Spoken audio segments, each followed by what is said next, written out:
तुम्हें एक स्वतंत्रता दी गई है, तुम बुरा से बुरा कर सकते हो और अच्छे से अच्छा कर सकते हो। बुरे से बुरे का बहुत बुरा फल है, अच्छे से अच्छे का बहुत अच्छा फल है। आप क्या चाहते हो? ये आपके लिए छूट है मनुष्य शरीर में, आपको रोका नहीं जाएगा। आप पापाचरण कर रहे हैं, बिल्कुल नहीं रोका जाएगा। वही जो आपको शक्ति मिली है, जब आप असत आचरण में चलेंगे वही आपको बल देगी। आपके अंदर जो शक्ति है, आप अच्छे आचरण में चलेंगे वही आपको पावर मिले। आपको पावर मिल गया, अब आप उससे बुरा करते हैं या अच्छा, ये छूट है, परिणाम आपको मिलेगा। तो जो पापाचरण करते हैं, पापाचरण किसे कहते हैं? ठीक बात समझ लो, पापाचरण का कोई एक विशेष रूप नहीं है।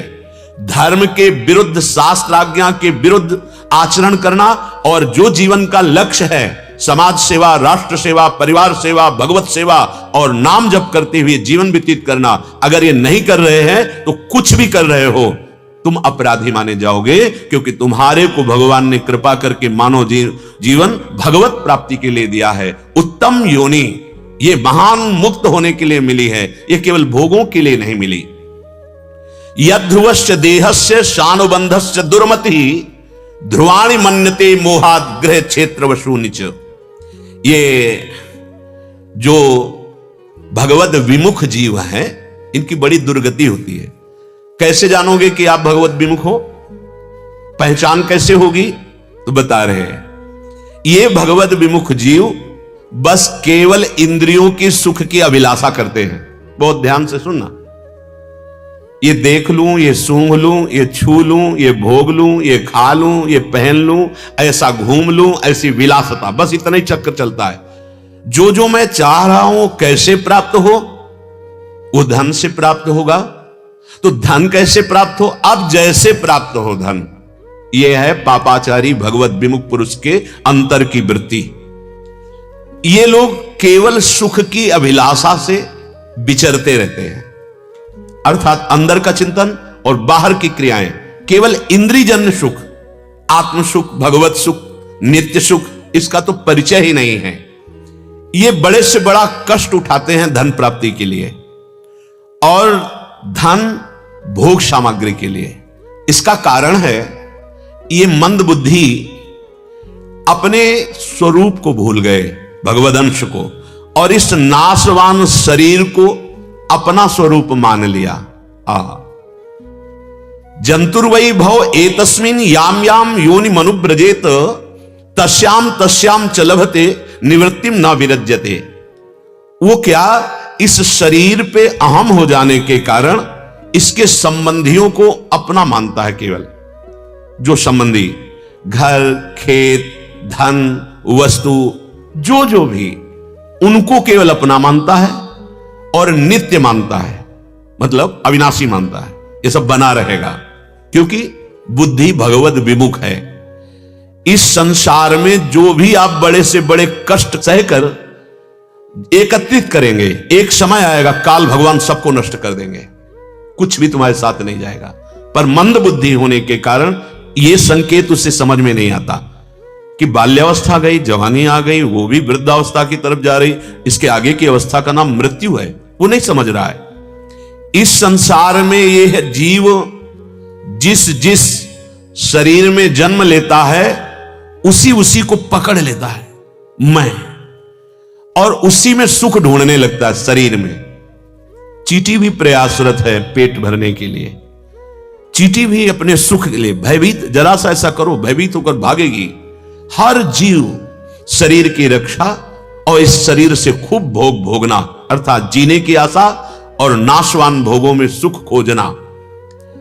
वो कभी ये सोच ही नहीं पाता है कि ये शरीर मुझे कुछ समय के लिए मिला है। देखो कैसा लग रहा है, मैं शरीर हूं और मैं ये कर सकता हूं, मैंने भोगा, मैं भोग सकता हूं, बस यही गणित अंदर चलती रहती है।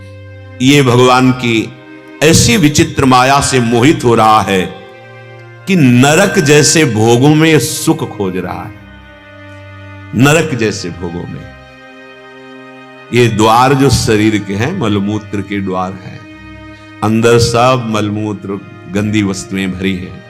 केवल एक बात के लिए श्रेष्ठ है मानव जीवन, राधा राधा राधा, वो अपने कर्तव्यों का पालन। अब वो जिस योनि में जाता है वहां के भोगों को अमृत मानने लगता है। जैसे विष्ठा का कीड़ा है, उसके लिए विष्ठा अमृत है, नाली का कीड़ा उसके लिए वही सुख है। वो वहां के सुखों को कभी नहीं छोड़ना चाहता और उन शरीरों को नहीं छोड़ना चाहता, चाहे जिस योनि में जाए। जैसे देखो अपने लोग इस शरीर में कितना बंधे। यह मूर्खता विशेष रूप से मनुष्य में जागृत होती है। क्या? शरीर के लिए सब कुछ करना, अपने शरीर के लिए, और वो उद्धार के लिए रखी गई थी और उसने उसी बुद्धि का दुरुपयोग करके पतन किया। अब वो इतना आसक्त हो गया स्त्री शरीर में, पुरुष शरीर में, पुत्र में, घर में, पशु में, धन में, बंधु बांधवों में, रिश्ते नातेदारों में, कि वो ये भूल गया कि मुझे जाना है यहां से, वो अकेले जाना है। ये बात वो मनोरथों में, संबंधों में अपने को भाग्यशाली मान करके वो इतना हर्षित हो रहा है। पुत्र हुआ, खूब उत्सव मना रहा है, और जब पुत्र बड़ा हुआ, भजन तो किया नहीं, अधर्माचरण से धन एकत्रित किया था, तो उन्हीं को घर से निकाल दिया, या उन्हीं को विशेष दंड, विशेष क्लेश। अब वो उन्हीं पे मोह करके वहीं रो रहा है। उसको अब भी रास्ता नहीं दिखाई दे रहा कि गोविंद है ना, भगवान है ना। एक बार तो भगवान ने हम पर कृपा करके मानो दे दिया, मैं फंस गया था, आज मेरे नेत्र खुल गए, मेरा कोई नहीं, अब मैं भगवान का आश्रय ले लूं। पर नहीं, वो उन्हीं में आसक्त होकर, उन्हीं की चिंता करके, उन्हीं के संग के लिए रोता है, जलता है। अगर किसी से निवेदन भी करता है तो यही कि वो मुझे रख ले, वो मेरा भरण पोषण कर ले। उसे याद नहीं आता विश्वंभर भगवान, समस्त जगत का भरण पोषण करने वाले, मेरे को अवसर दिया था भगवत प्राप्ति का और मैं भूल गया। चलो, मुझे कोई प्यार नहीं करता तो भगवान की कृपा हुई कि मुझे मार्ग मिला भगवत शरणागति। ऐसा नहीं, दुर्वासनाएं इतनी बढ़ जाती हैं कि अवस्था तो बूढ़ी हो गई है, पर अब भी वो उन्हीं भोगों को भोगने के लिए फिर पापाचरण की वृत्ति बढ़ाता है। ये नहीं सोचता कि मेरी अवस्था ढल गई, आगे मृत्यु आने वाली है, कुछ कमा ले, भगवत नाम जप, भगवत आश्रय, भगवत धाम यात्रा, भगवत भक्तों का सेवन संग। अगर उसमें थोड़ी भी चेष्टा है तो पाप ही सोचता रहता, पाप ही करता रहता है। बिल्कुल ऐसा ही। जब तक भगवत आश्रय नहीं तो ये इंद्रियां, ये मन उसको रौंदते रहते हैं, चाहे शरीर की कोई अवस्था हो। वो धन के द्वारा शरीर बेचने वाले जनों का एकांत में प्रदर्शित किया हुआ भोग सुख वो सर्वोपरि सुख मानता है, अपने आप को मिटाता रहता है। ये शास्त्र है, आपके अंदर की वृत्ति जो चल रही वो महापुरुष जन लिखे।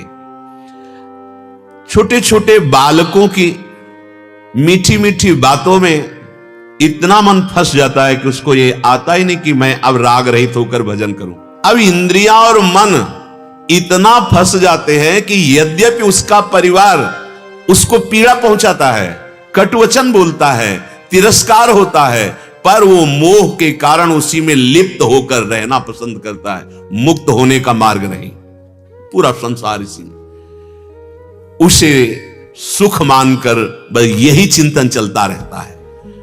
ऐसा शरीरधारी पुरुष हिंसा वृत्ति, व्यभिचार, चोरी इसमें बिल्कुल नहीं सकुचाता।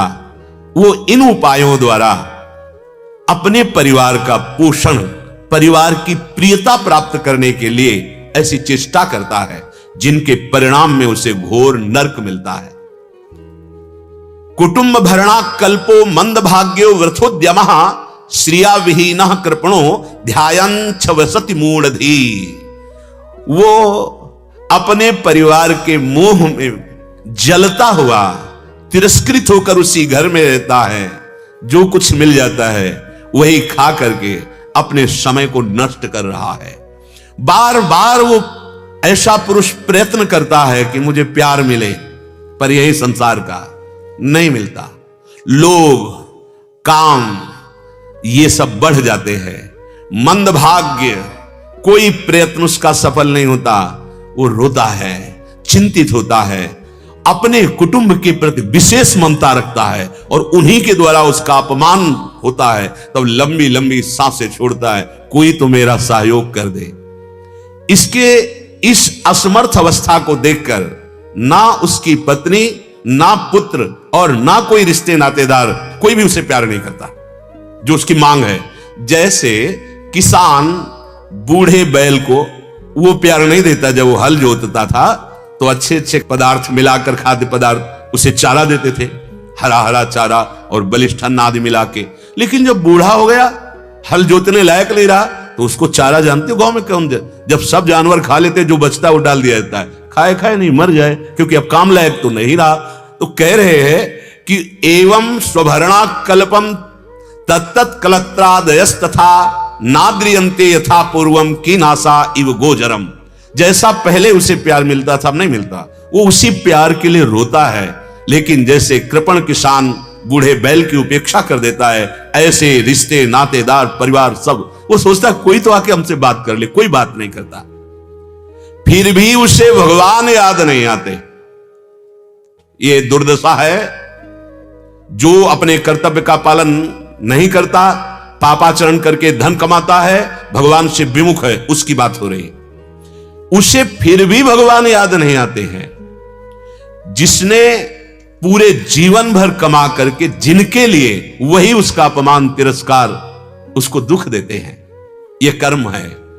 हम दोष देते हैं पुत्र, दोष देते हैं बहू, दोष देते हैं परिवार, यह कर्म है तुम्हारा। तुम्हारा कर्म ही उनकी बुद्धि में बैठकर तुम्हें दंड, बाद में रोते हैं बेटा ऐसा कर रहा है। तुम्हारा कर्तव्य क्या था बेटे के लिए? बचपन से उसे अगर धर्म शास्त्रों की शिक्षा देते, उसे सतमार्ग में चलाते, उसकी पवित्र बुद्धि का मार्ग बताते, कभी ऐसा नहीं करता। लेकिन आपकी ही बुद्धि पवित्र नहीं थी, वासनाओं में, नाना प्रकार के मोह जाल में फंसी हुई, तो उसका दंड मिलेगा।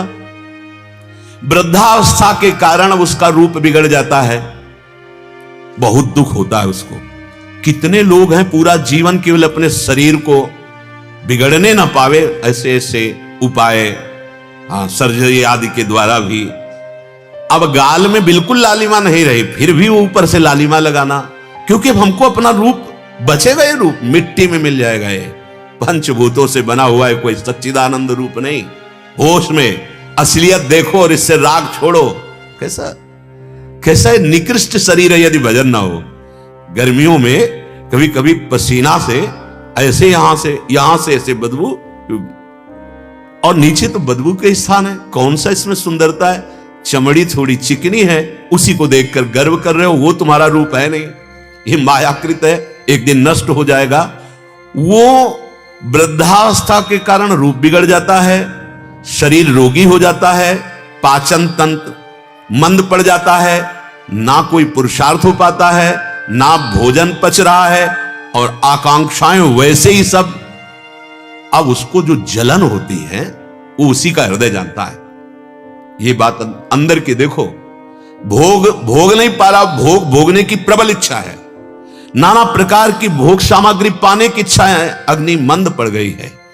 अब रूप उसका बिगड़ गया है, शरीर में सामर्थ्य नहीं, कोई पुरुषार्थ करने की योग्यता नहीं रही, वो बैठे बैठे जलता रहता है। मरणोन्मुख घर में पड़ा, स्त्री पुत्रादि के द्वारा अपमान पूर्वक दिए हुए टुकड़ों से जीवन निर्वाह करता है। आनंद सत्य मार्ग में चलने से मिलता है, धर्म पूर्वक आचरण करने से मिलता है, भगवद आश्रय से मिलता है, नाम जप से मिलता है, पापाचरण से नहीं, मोह ममता से नहीं। मृत्यु का समय जब आने को होता है तो भयानक उसके अंदर कष्ट प्रकट होता है। जन्मत मरत दुसाह दुख हुई। अपने लोग भी बहुत बार मर चुके हैं, पर माया का ऐसा खेल वो विस्मरण करा देती है। जैसे इसी शरीर में कितनी पीड़ाएं हुई, विस्मरण हो गया। वायु बिगड़ जाती है शरीर की, श्वास प्रश्वास की नलिकाओं में वायु से भीषण कष्ट देने लगती है, कफ अवरुद्ध होने लगता है, बड़ा भारी कष्ट मिलता है जब उसके प्राण निकलने का समय होता है। कंठ में घुरघुराहट है, श्वास ठीक से ली नहीं जा रही क्योंकि कफ अवरुद्ध कर रहा है नस नाड़ियों को। कोई भी उसे प्यार नहीं कर रहा, पड़ा बिस्तर पे, नेत्रों से देख रहा है, कोई तो मुझे ढांढस बंधाए, कोई प्यार दे। सच्चा ये विषय है, देखा है ये। अब भगवान का तो स्मरण जीवन में किया नहीं, तो उसको लेने के लिए भयानक यमदूत आते हैं, जिनके दर्शन मात्र से सोच लघुशंका निकल जाए, ऐसे भयानक होते हैं। जो मूढ़ पुरुष इंद्रियों से केवल अपने ही भरण पोषण में लगा रहा, दूसरों का शोषण करके वो सबकी तरफ देखता है, कोई प्यार, कोई बचाने वाला, कोई दुख निवृत्ति वाला नहीं। और यमदूतों की मार भयंकर पड़ती है और उनका शरीर से जीव को निकालकर एक यातना देह है, जैसे स्थूल देह, सूक्ष्म देह, कारण देह, ऐसे दंड भोगने के लिए देह मिलती। जैसे जब आपको जेल मिलती है तो आप अपने कपड़े नहीं पहन सकते, जेल के अलग कपड़े हैं, तो ये शरीर नहीं मिलेगा कि आप इस शरीर से है, अब भोगना पड़ेगा तुम्हें। उस जो देह मिलती है उसका नाम यातना देह है। ये लोग सोचते हैं यहां शरीर छूट गया तो कहां नरक है, कहां दंड मिलेगा, यातना देह में उसको डाला जाता है।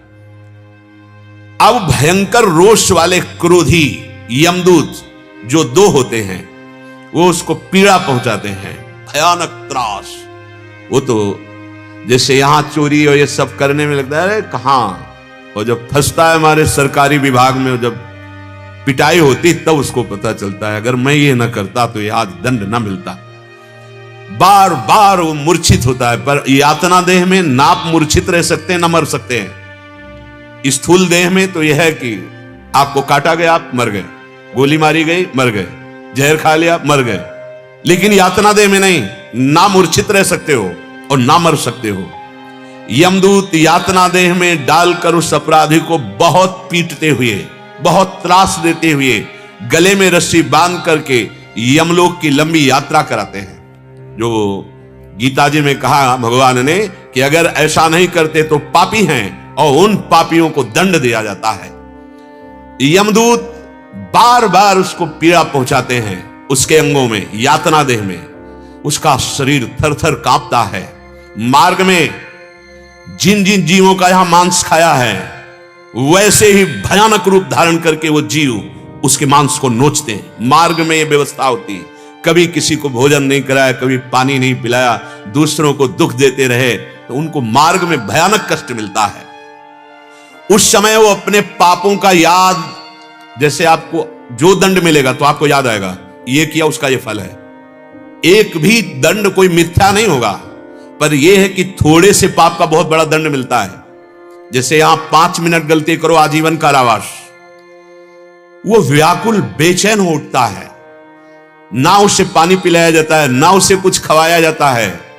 नीचे की भूमि आग जैसी जलती हुई और वायु जैसे आग की लपटें ऐसे मार्ग से ले जाया जाता है। ना कोई विश्राम स्थल, तप्त मार्ग, जहां एक कदम रखने की शक्ति नहीं, वहां पीठ पर उसको पीटते हुए, कोड़े बरसाते हुए, भयानक क्रोध युक्त होकर उसको दबकाते हुए, उसे कष्ट देते हुए उस मार्ग में चलाते हैं।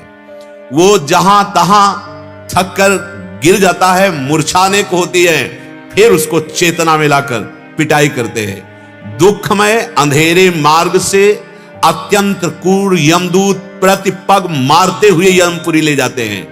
यमलोक का मार्ग यहां से, मृत्युलोक से 99,000 योजन दक्षिण की तरफ नीचे है। 99,000 योजन, एक योजन का मतलब 4 कोस, 99,000 योजन। इतने लंबे मार्ग को 2 या 3 मुहूर्त में इतनी दौड़ मारते हुए उसको ले यातना दे, मरना है नहीं। जो लोग अब ये नरकों का वर्णन नहीं कर रहे, ये केवल यात्रा का वर्णन कर रहे हैं। उसे यम के सामने पेश किया जाता है, 1 सेकंड में पूरा हिसाब हो जाता है।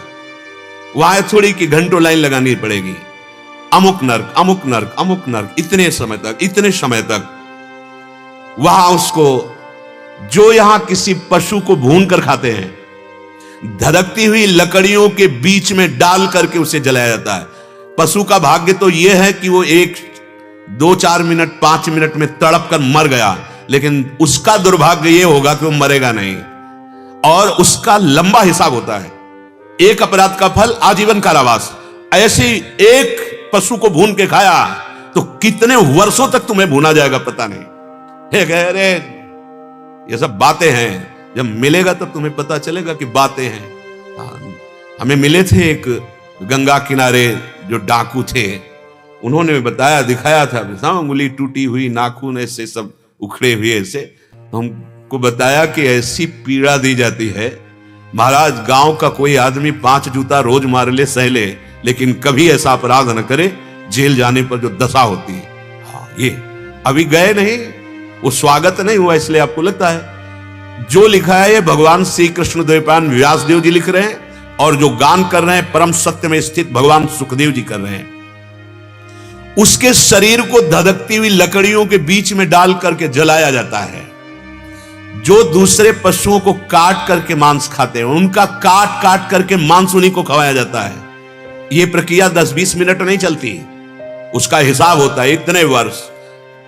अब आप सोचो, बराबर काट काट करके आप, और वहां भीषण पीड़ा ही पीड़ा है, मरना नहीं है। यमपुरी के गीध, जिनकी चोंच वज्र जैसी कठोर, उनको छोड़ा जाता है। जो यहां दूसरे के मांस को खाते, नोच नोच कर उनकी आंतें, उनकी आंखें, उनके शरीर, मरना नहीं वहां। सांप, बिच्छू, डांस, बड़े बड़े विषैले जीवों से उसके शरीर को पीड़ा दी जाती है, जो यहां अन्य जीवों को पीड़ा दी है। अभी तो मस्ती में हो, तभी हम सबसे प्रार्थना करते हैं, मांस मत खाओ, शराब मत पियो, तुम्हारा मानव दे, तुम कोई राक्षस नहीं, हिंसक पशु नहीं हो। शरीर को उसके काट काट कर टुकड़े किए जाते, पर मरता नहीं, फिर कष्ट, फिर जुड़ा। जो यहां दूसरे आदमियों को धोखा दे करके उनको मारते हैं, जैसे विष खिला देना या अन्य विश्वासघात करते हैं, उनको पर्वत शिखर के नीचे दबाकर चकनाचूर किया जाता है। मरते नहीं हैं, उनको जहरीली गैस के गड्ढे में बंद कर दिया जाता है। बंद है कितने वर्ष, कितने कल्प। विशाल बलवान यमदूत के हाथियों से उनको चिरवाया जाता है बार बार। ये यातनाएं तामिस, तंद्र तामिस, रौरव आदि नरकों में बहुत भारी यंत्रणा दी जाती है। जो स्त्री या पुरुष यहां परस्पर धर्म विरुद्ध भोग करता है, वहां वैसे ही आकृति की आग जलती हुई स्त्री शरीर या पुरुष शरीर, उसको उसी में कितने मिनट, 2 मिनट नहीं, अब कितने वर्ष का आदेश होगा, वैसे ही जलोगे, मरना है नहीं। यहां कहते मनोरंजन है। तस्मात् शास्त्रम प्रमाणम ते, होश में। ये कोई कहानी नहीं वर्णन कर रहे, ये है, भोगना पड़ेगा। कोई निमंत्रण देता है क्या कैंसर का या नाना प्रकार के रोगों का? पाप परिणाम आता है ना, ये तो ब्याज है, मूल भोगना पड़ेगा। जैसे आप कहोगे ब्याज क्यों है, तो जब आप गलत आचरण में पकड़े जाओगे तो पिटाई होगी ब्याज में, फिर न्यायाधीश से जो आपको वास्तविक दंड मिलेगा कि भाई 20 साल की सजा, फांसी की सजा या ऐसा, और उसके साथ जुर्माना।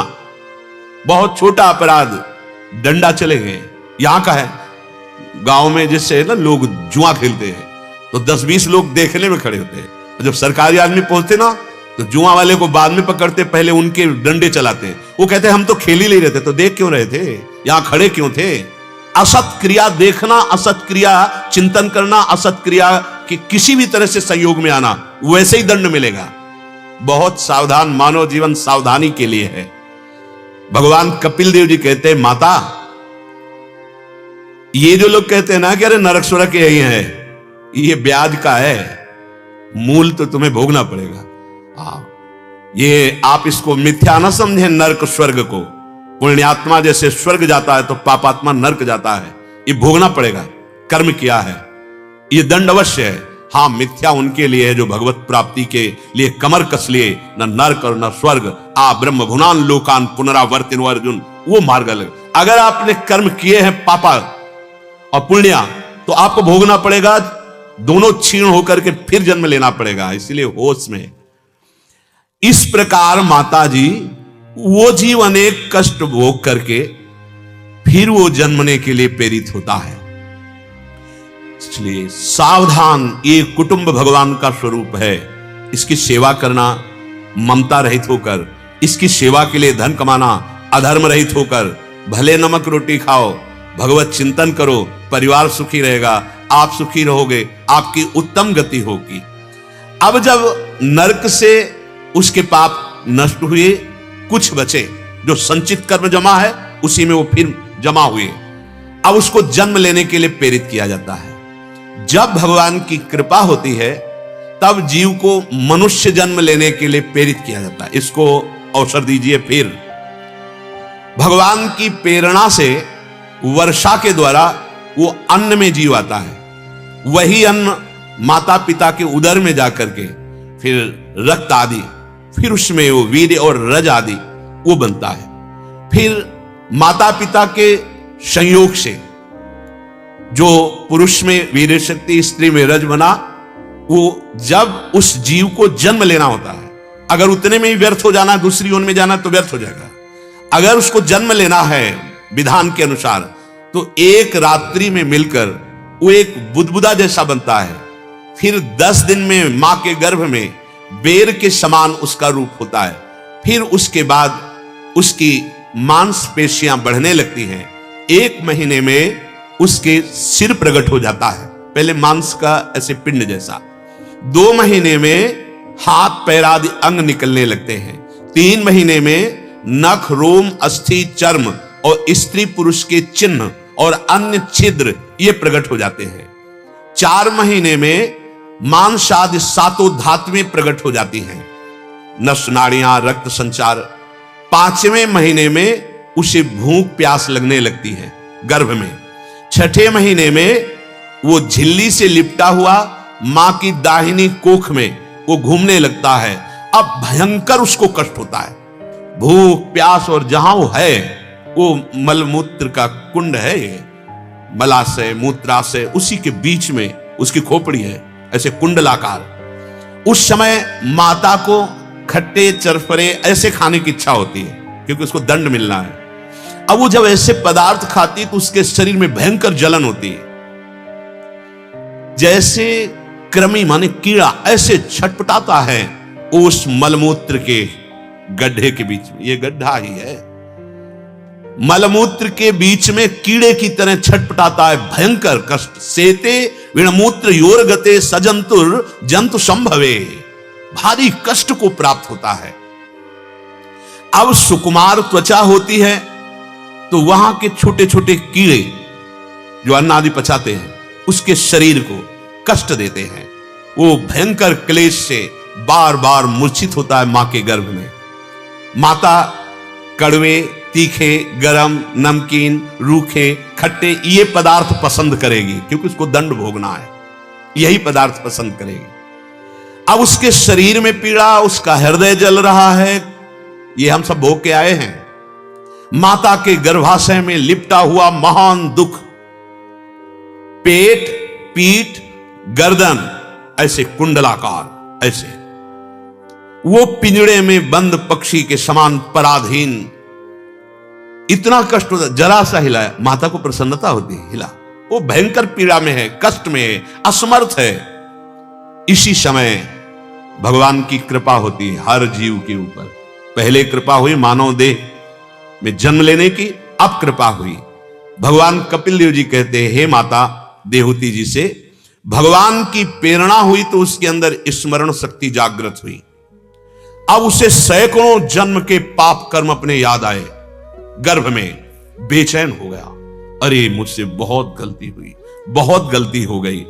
अब उसका दम घुट रहा है, भयंकर क्लेश और स्मरण बराबर, पिछले जन्म में ये किया, उसके जन्म में ये किया, ये किया, ये किया, अशांत। 7वां महीना आरंभ होने पर यह स्मरण शक्ति जागृत होती है, उसके अंदर ज्ञान का उन्मेष हुआ, क्योंकि भगवान का अंश है। परंतु अंदर की पीड़ा, अंदर की दुर्गंध स्थिति उसको चैन नहीं लेने दे रही है। सप्तम धातु में स्थूल शरीर से बंधा हुआ वो भगवान का अंश अत्यंत भयभीत हो जाता है जब उसको सैकड़ों जन्मों की याद आती है, और वो हाथ बंधे हुए ऐसे उसके हाथ भी नहीं जोड़ सकता, हृदय से भगवान को पुकारता है जो भगवान ने उसे ज्ञान शक्ति दी। अब वो कहता है, प्रभु एक बार कृपा कर दो, मुझे इस नरक से निकाल दो, मां के गर्भ से। प्रभु यद्यपि आपने जो मुझे गति दिखाई है इसमें मेरा परम दोष है, क्योंकि मैंने आपकी आज्ञा का उल्लंघन करके हर जन्म में जब जब मानव देह दिया तब तब पाप कर्म किए, शरीर आसक्त होकर मैंने आपके विरुद्ध आचरण किए, ये दंड मेरे योग्य है। पर प्रभु अब मेरा कोई सहयोगी नहीं है आपके सिवा। सोहम ब्रजाम शरणम है कुतो भयम में, अब मुझ भयभीत को केवल आप ही बचा सकते हो, आप ही रक्षा कर सकते हो। प्रभु मैं आपके चरणारविंद का आश्रय लेता हूं। माता के देह के अंदर यद्यपि मैं भयानक कष्ट पा रहा हूं, बद्ध हूं अर्थात बंधा हुआ हूं, पर प्रभु इसमें मेरा दोष है। हे अखंड बोध स्वरूप परमात्मा, एक बार हम पर कृपा कर दो, एक बार इस मां के गर्भ रूपी नरक से मुझे बाहर कर दो। प्रभु एक बार यदि निकल गया तो मैं जाकर इतना भजन करूंगा कि अब किसी मां के गर्भ में न जाना पड़े। हे विद्या शक्ति संपन्न परम पुरुष भगवान, आपकी इस माया ने मेरी स्वरूप वृत्ति को नष्ट कर दिया। स्वरूप स्मृति, मैं कौन हूं, नष्ट कर दिया। अब की बार नहीं नष्ट होने दूंगा, बस कृपा कर दो। स्वामी आप बड़े दयालु हैं। जैसे उदार प्रभु ने मुझ गर्भस्थ शिशु को यह ज्ञान दिया, प्रभु यह ज्ञान बना रहे, कहीं ऐसा ना हो कि नष्ट हो जाए। नाथ, मैं आपके इस महान कृपा का कभी बदला नहीं चुका सकता कि मुझे मानो दे दिया, मुझे ये स्मृति दी सैकड़ों जन्मों की कि मैं कितने गलत कार्य किए। अब मैं गलत कार्य नहीं करूंगा। प्रभु, ये संसार के पशु पक्षी भले मूढ़ हों, पर मुझे आज पता चल गया मैं ज्ञान स्वरूप आपका अंश हूं। मैं अब सम दम नियम साधना करके आपकी प्राप्ति करूंगा, अपने को मुक्त करूंगा। प्रभु भय लग रहा है, प्रार्थना तो कर रहा हूं कि इस भयानक कष्ट में बाहर चला जाऊं, पर प्रभु मुझे बड़ा भय लग रहा है कि अगर मैं बाहर गया तो फिर आपकी माया हमको भुलवा देगी। ये जो ज्ञान आया है, वैसे बिल्कुल मुझे बाहर जाने की इच्छा नहीं है, पर यहां रहा भी नहीं जा रहा। प्रभु आप कृपा करो। शरीर में बाहर निकलते ही अहंकार बुद्धि पुष्ट हो जाती है, परिणाम में फिर वही स्त्री पुत्र घर परिवार में ममता, धन की आवश्यकता, भोगों में सुख बुद्धि, फिर वही संसार चक्र चल पड़ता है। अतः मैं आपके चरणों का आश्रय लेता हूं, मुझे ऐसा ज्ञान देना कि मैं दोबारा इस संसार में ना जन्मूं। भगवान कपिल देव जी कहते, माता अब वो जीव 9-10 महीने के भी इतना उसके अंदर ज्ञान प्रकट होता है, वो भगवान से प्रार्थना करता है गर्भ में, तब भगवान की आदेश शक्ति से प्रसव वायु के द्वारा वो बाहर इस जगत में आता है। जीव ही बाहर निकला, बहुत ही कष्टप्रद निकलना भी होता है। मां के मूत्र द्वार से प्रकट होना होता है। तभी कहा गया है कि ऐसा भजन कर लो कि अब, और मां के ऋण से उऋण होने का उपाय केवल भगवत प्राप्ति ही है। घर में रहकर माता पिता को भगवान मानकर उनकी सेवा करते हुए नाम जप करो, उनका भी मंगल हो, आपका। मां के ऋण से उऋण होना बहुत कठिन है। महाप्रभु चैतन्य देव ने सच्ची माता से कहा था, मां ये श्री कृष्ण का आदेश है, इसलिए मैं विरक्त होकर के संसार का मंगल करने के लिए, नहीं तो मैं आपसे कभी उऋण नहीं हो सकता। अपनी त्वचा की यदि जूती बनाऊं चमड़ी की, तो भी मैं आपसे उऋण नहीं हो सकता। मां, कितना कष्ट मां को होता है बालक प्रकट। आजकल भी तो देखो वो ऑपरेशन प्रक्रिया पूरा अपने उदर का छेदन कराकर, और आजकल बालक कैसे प्रकट होते हैं कि मां की और पिता की वो आदर वृत्ति ही नहीं समझते हैं। अब वो जेव ही बाहर आया, तेवी सारा ज्ञान खत्म जो भगवान की तरफ से दिया गया था। अब वो रोता है, कहां वो ज्ञान कहां गया, वो आनंद कहां गया, वो स्मृति कहां गई। यहां बोले थाली बजाओ, बालक हुआ है या कन्या हुई, वो भूल गया, वो स्मृति गई।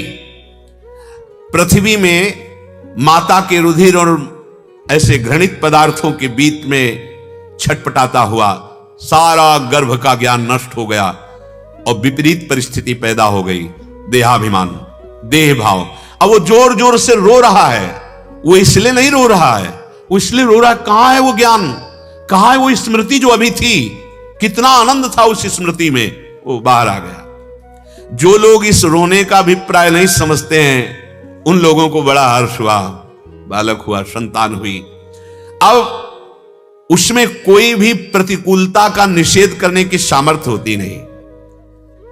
सब सामग्री उसके अंदर है, बहुत पुराना है, सब ज्ञान है। जैसे छोटे बच्चे के बिल्कुल अभी किसी ने शिक्षा नहीं दी, पर जब दुग्ध पान के लिए मुख में तो पीने लगता है, मतलब पूर्वाभ्यासी है।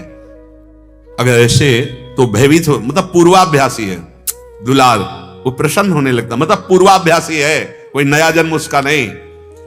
अब धीरे धीरे उसकी अवस्था बढ़नी शुरू होती है।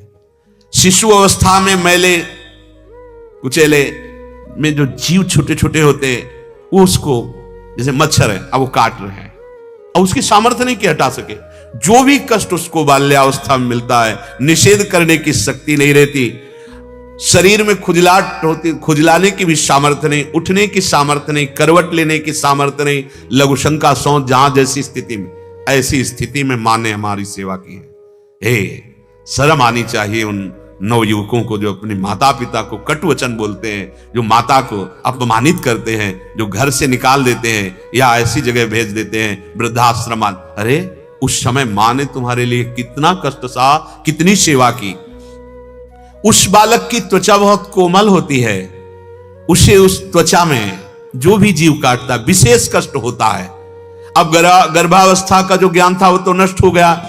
अब जब कौमार अवस्था आई, फिर वही शुरू, खिलौनों में, खेल में, थोड़ी अवस्था बढ़ी मित्रों के साथ खेल में, युवा अवस्था आई, काम का प्रचंड तांडव प्रारंभ, फिर वही दुर्गति का मार्ग। ये बहुत सावधानी, भगवान कह रहे हैं सावधानी से, नहीं ये पापाचरण तुम्हारा फिर सर्वनाश कर देगा। ये मानव देह अब नाश के लिए नहीं मिला, उद्धार के लिए मिला है। हम सब ये भोग के आ रहे हैं, लेकिन ये विचित्र माया है, याद नहीं है। सोचो, अगर तुमको एक गड्ढा और उसमें सब ऐसा भर के छोड़ दिया जाए, कैसे रह पाओगे तुम? एक क्षण रहना पसंद, वहां मलमूत्र के बीच में हम रहे, मां के गर्भ में रहे, माया ने स्मृति नष्ट कर दी। अगर वो स्मृति जागृत हो जाए तो भयभीत हो जाए।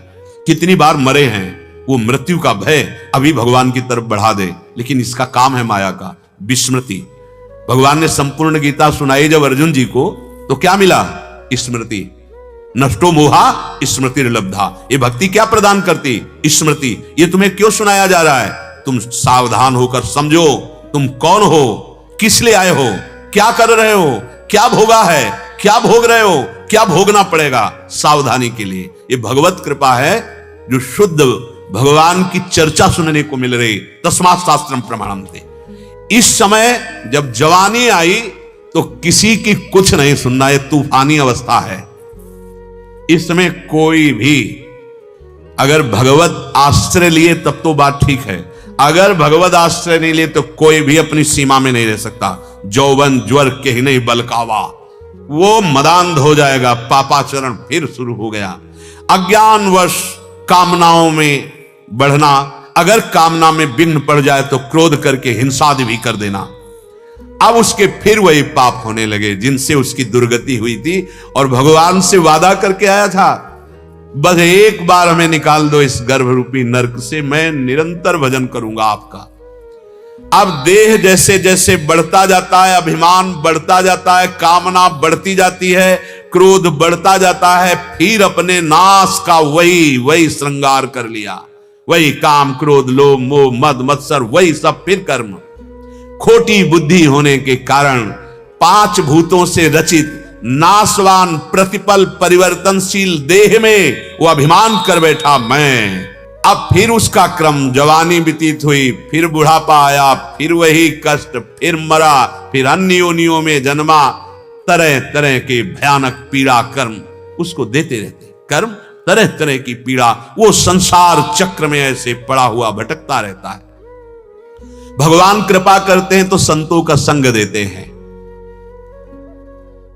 यद सदभी पथि पुनः शिष्णोदर कृतोद्यमई।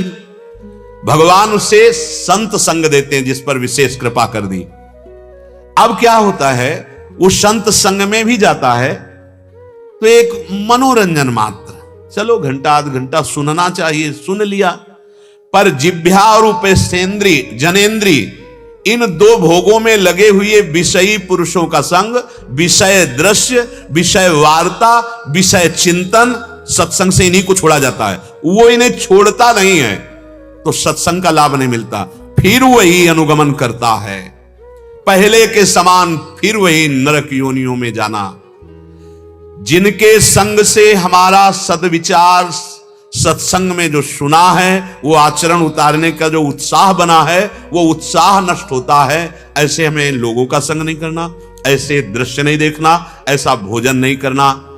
वाणी का संयम, हृदय में दया, बुद्धि का ये निश्चय कि एकमात्र भगवान में सुख है, वो ये सब नहीं धारण करता। सत्संग भी सुनने आते हैं। खलऊ करें भली पाई सुसंगु, मिटे न मलिन स्वभाव भंगु। हाँ, वो अपने स्वभाव के अनुसार ही बर्ताव कर। ये सत्संग जानते हो, ये जो अपने को करने और सुनने को मिल रहा है कथन श्रवण को, भगवान अतिशय प्रसन्न है। जब द्रवहि दीन दयालु राघव तो साधु संगति पाई। बड़े भाग्य हैं जो आपके कदम इधर चल कर आए। बड़े भाग्य हैं कि आप सोने से, आप निद्रा से अपने आप को बचा करके सत्संग में बैठे हुए। नहीं, इस समय तो गाढ़ निद्रा, जिसको पूरी रात नींद नहीं आती उसको इस समय नींद आ जाती, ब्रह्म मुहूर्त में आ जाती। वो अपने सारे सद्गुण इन कुसंगियों से मिलकर नष्ट कर देता है। कई तरह का कुसंग होता है। एक अंदर के विचारों का कुसंग होता है, एक बाहर दृश्य का कुसंग होता है, एक बाहर व्यक्ति का कुसंग होता है। बचो, जो तुम्हारे सतमार्ग से तुमको अलग कर दे, ऐसे लोगों से बचो, ऐसे दृश्य से बचो, ऐसी बातों से बचो, ऐसे विचार से बचो, अंदर के विचार से। वह अत्यंत शोचनीय होकर फिर काम का खिलौना बन जाता है। काम का खिलौना, जैसा चाहे वैसा नचावे, अशांत, मूढ़, देहात्मदर्शी, कामी पुरुषों का संग करके अपने को नष्ट कर लेता है। क्योंकि जीव को भारी दुर्गति कुसंग से प्राप्त होती है। जैसा बंधन कुसंग से होता है, वैसा बंधन और कहीं नहीं होता। कुसंग काम, क्रोध, लोभ, मोह, मद मत्सर में जो भरे हुए, जहां बैठो वही गंदी बातें, गंदे दृश्य दिखाना, गंदे दृश्य देखना, मनमानी वो गंदी क्रियाओं का चिंतन करना, ये सब बड़ी दुर्गति का कारण है। तभी कभी एकांतिक में कहते हैं कि चिंता का विषय है। आज हमारे चरित्र की रक्षा का विषय नहीं रह गया बुद्धि में।